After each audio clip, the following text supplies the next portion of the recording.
네, 안녕하세요. 노기석 교수입니다.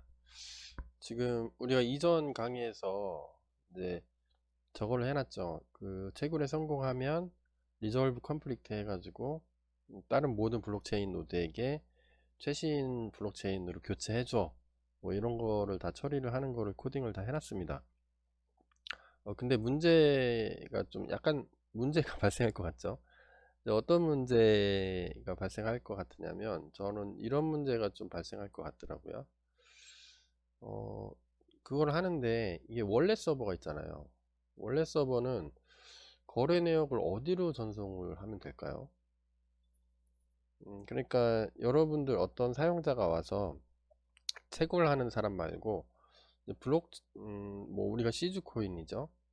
이 코인을 만들고 있는데 이 코인을 이체하고 싶어요. A라는 사람이 이 사람이 A인데 B라는 사람한테 이체를 하고 싶어.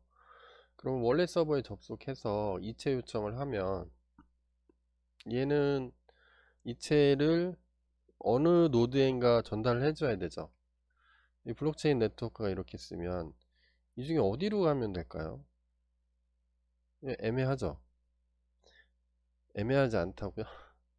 애매하지 않은 거는 뭐 이런 거죠. 우리가 이전에 할 때는 코딩을 어떤 식으로 해놨냐면 요거는 트랜스퍼 뷰인데요. 원래 서버에 챕터 8에 렉처 8에 마이닝 서버 말고 원래 서버에 트랜스퍼 뷰를 구축을 해놨죠.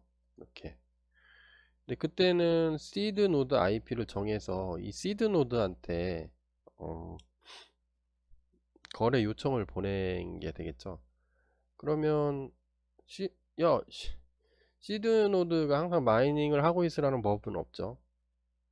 항상 뭐 365일 마이닝 할 수는 없을 거예요.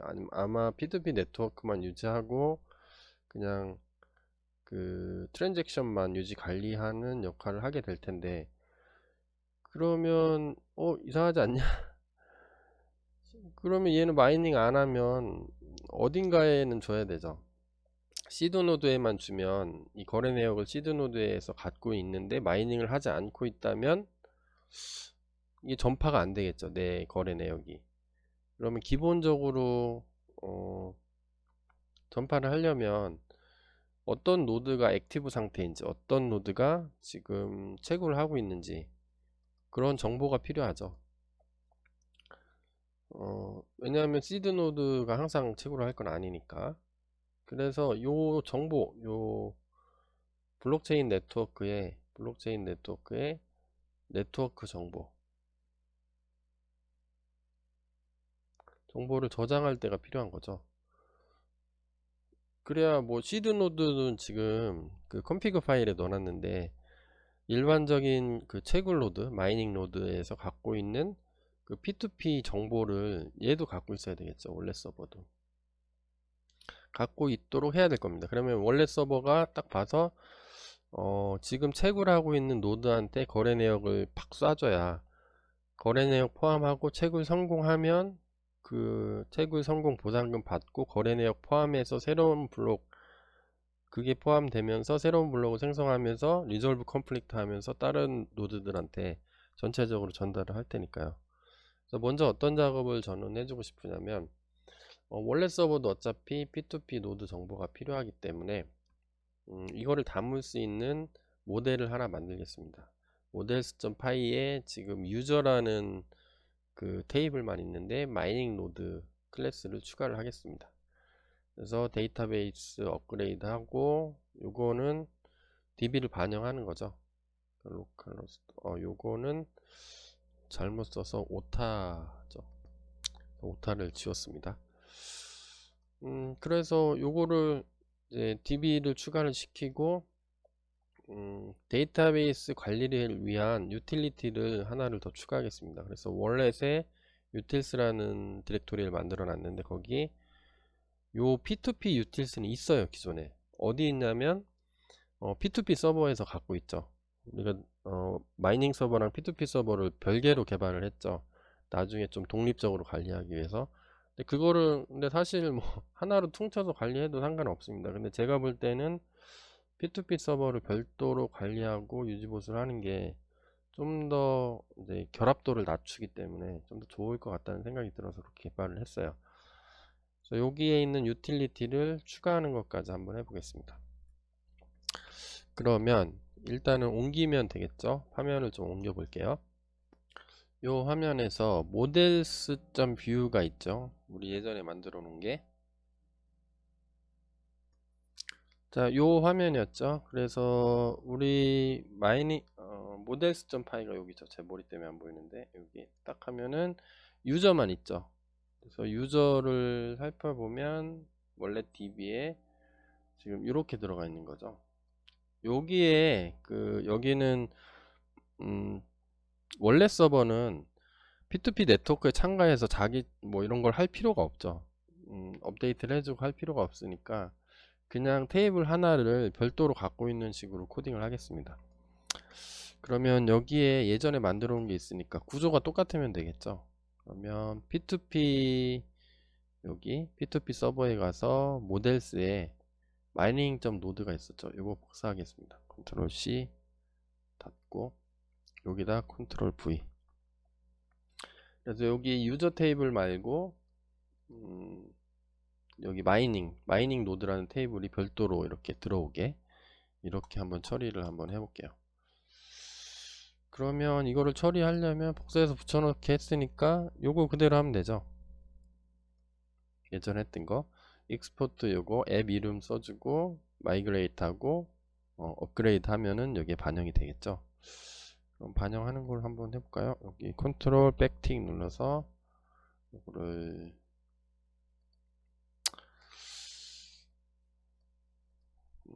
클리어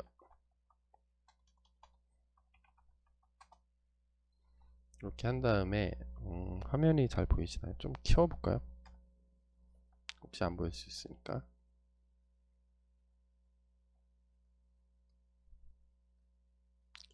키워보고 여기서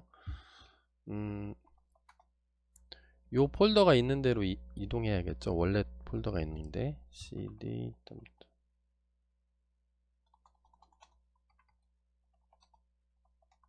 하면 cd 원래 서버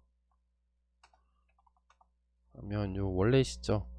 원래에 있는 요 데이터베이스 ORM을 요 실제 데이터베이스 이 클래스를 데이터베이스로 매핑해서 옮겨주는 작업을 해야 되겠죠. 그걸 하려면 환경 변수를 추가를 해야 되겠죠. 익스포트 플라스크 앱 이름이 원래시죠. 얘니까 원래 폴더 밑에 이닛을 해줬으니까 그죠. 이제 알겠죠. 이닛 했으면 얘가 전체가 원래시 되는 거니까요. 원래 익스포트 하고 그 다음에 플라스크 db 마이그레이시죠. 그러면 여기 마이그레이션이 됐을 겁니다. 버전을 살펴보면 새로 생긴 버전에 ID 포트 뭐 요게 이제 있는 것 같아요. 그러면 여기에 플라스크 db 업그레이드. 자, 그럼 업그레이드가 됐나 볼까요? 그러면 마이닝 노드가 하나 더 생겼죠. 이렇게 그죠?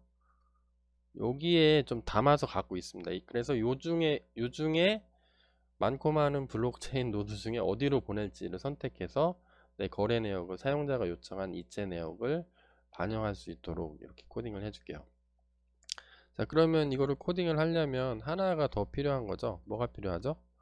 이거 유틸리티를 사용하기 위한 요 P2P utils라는 걸 하나를 요 파일을 하나 만들어 줄게요.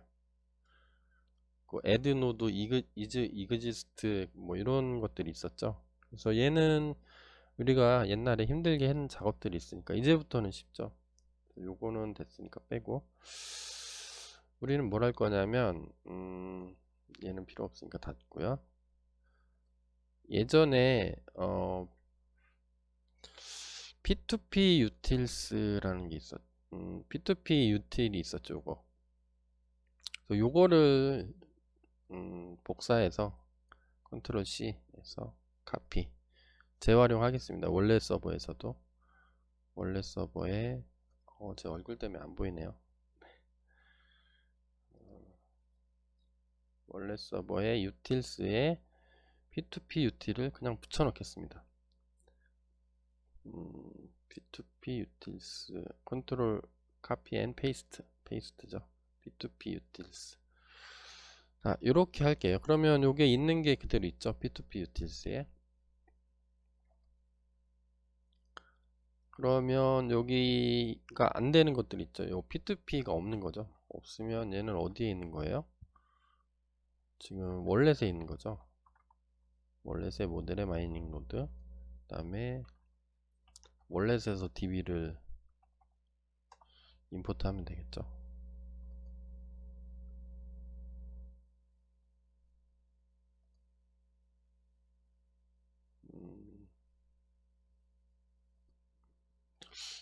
자, 이게 색깔이 안 변하네요. 원래 월렛에서 하면 돼야 되는데 일단 이렇게 놔두겠습니다. 나중에 안 되면 relative input 이걸 안 해도 될 것 같은데 일단 이렇게 놔두겠습니다. 계속 우리가 이렇게 썼으니까. 그래서 여기서 또 뭘 할 거냐면 요 두 개가 있었는데 프린트문은 지울까요?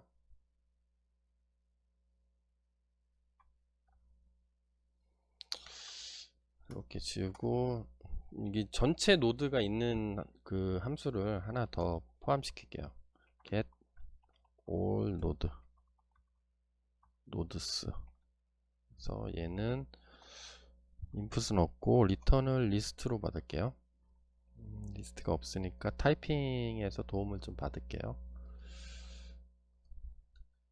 이건 힌트죠, 힌트. 마이닝 노드를 리턴 하겠습니다. 얘는 db에서 최근 업데이트가 업데이트된 순서대로 정렬된 모든 노드를 리턴 이렇게 하겠습니다. 왜냐하면 여기에 마이닝 노드들의 정보가 쭉 쌓일 텐데 저희는 이제 시드 노드 같은 데서 받아올 건데 한 군데 뭐 쭉 받아오면 되겠죠. 시드 노드가 유지 관리 할 테니까 기본적으로. 그러면 타임스탬프를 기준으로 해서 최근에 활성화된 게 먼저 오게. 그래서 최근에 켜졌던 그 마이닝 서버가 다시 활성화되어 있을 확률이 높겠죠. 그런 직관력, 상상력을 가지고 마이닝 노드에서 점 쿼리 하겠습니다. 물어봐. 다음에 all the by 이렇게 해서 어떤 기준이냐면 마이닝 노드의 타임스탬프를 기준으로 해서 내림차순으로 정렬한 다음에 이거를 전부 뽑아. 그런 다음에 얘를 리턴해. 이런 함수를 하나 만들어 놓겠습니다. 자, 그러면 여기까지 하면 다 됐죠? 네, 그럼 여기까지 해서 여기가 끝난 거죠? 여기도 끝났어요. 그러면 일단은 여기 있는 정보, 여기를 담을 수 있는 원래 서버에 이 정보를 담을 수 있는 데이터베이스를 하나 만들었죠. 그리고 여기에 필요할 것 같은 유틸리티를 추가를 해줬습니다. 여기까지 이제 끊고 다음 동영상에서는 이제 원래 서버를 좀 업그레이드 해야 되겠죠. 기존에는 막 보냈는데 그냥 저거 그 시드 노드한테만 보냈는데 좀 더 스마트하게 보내는 거를 처리를 한번 해보겠습니다. 다음 동영상으로 따라오세요.